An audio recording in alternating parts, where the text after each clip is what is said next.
দেখুন, আমার বাগানে যেরকম এই গাঁদা ফুলগুলি ফুটেছে, আপনাদের বাগানেও নিশ্চয়ই এরকম গাঁদা ফুলগুলি ফুটে গেছে।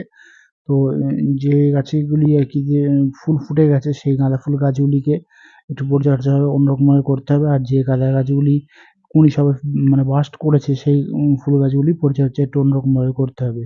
তো ১ম এ বলি, এই গাছে যে ফুলগুলি ফুটে গেছে, এই গাঁদা গাছগুলিকে কিন্তু একটু এবার শেড এরিয়াতে রাখতে হবে। মানে সকাল থেকে বিকাল পর্যন্ত টানা রোদ্দুরটা পায়, কিন্তু শিশির কুয়াশা যাতে না পড়ে সেরকম জায়গায় রাখবেন।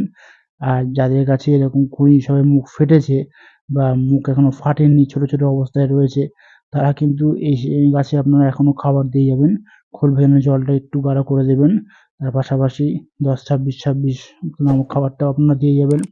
আর এই গাছে কিন্তু কোনো রকমের কীটপতঙ্গ যাতে আক্রমণ না হয়, এখনো কিন্তু আপনারা কীটনাশক স্প্রে করে যাবেন, যে গাছগুলিতে কুঁড়ি এখনো ফোটেনি। আর যে গাছগুলি কুঁড়ি এবং ছোট, ছোট অবস্থায় রয়েছে, সেই গাছগুলিতেও এরকম খাবার দিয়ে যাবেন। কিন্তু আমি যেরকম দেখালাম আগেই যে আমার বাগানে যেরকম ১ম লটের যে গাছগুলিতে ফুল ফুটে গেছে, সেই গাছে কিন্তু কোনো রকমের জল স্প্রে করবেন না বা কীটনাশকও কিন্তু স্প্রে করবেন না। আর দেখেন, এই গাছের পাতাগুলিতে একটু ম্যাপ পোকার আক্রমণ হয়েছিল। আমি তার জন্য কিন্তু এতে কনফিডার নামক কীটনাশকটা দিয়েছি এবং কাকা নামক কীটনাশকটা এখনো দিয়ে যাচ্ছি। কিন্তু যে গাছে দেখবেন এরকম ফুলগুলি ফুটে গেছে, সেই গাছে কিন্তু কোনো রকমের কীটনাশক কিন্তু আপনারা প্রয়োগ করবেন না। শুধুমাত্র জলসেচ ব্যবস্থা ভালোভাবে করে যাবেন, মাটিতে একটা ময়েস ভাব বজায় রাখবেন।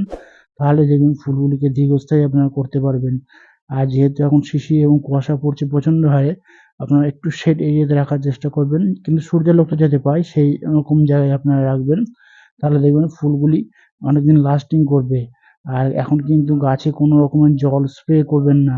কারণ এই ফুলগুলির উপরে মানে পাপড়িগুলির উপরে আরকি যদি জল দাঁড়িয়ে যায়, তাহলে কিন্তু কালো একটা ছিটছিট মতো দাগ হয়ে যাবে। ফুলগুলিকে লং লাস্টিং আপনারা করাতে পারবেন না। আর যে গাছে ফুল ফোটেনি, সে গাছে আপনারা এখন জল স্প্রে করে ধুয়ে দিতে পারেন। তাহলে দেখবেন গাছগুলি সুরক্ষিত থাকবে। তো আপনারাও এইভাবে পরিচর্যা করবেন।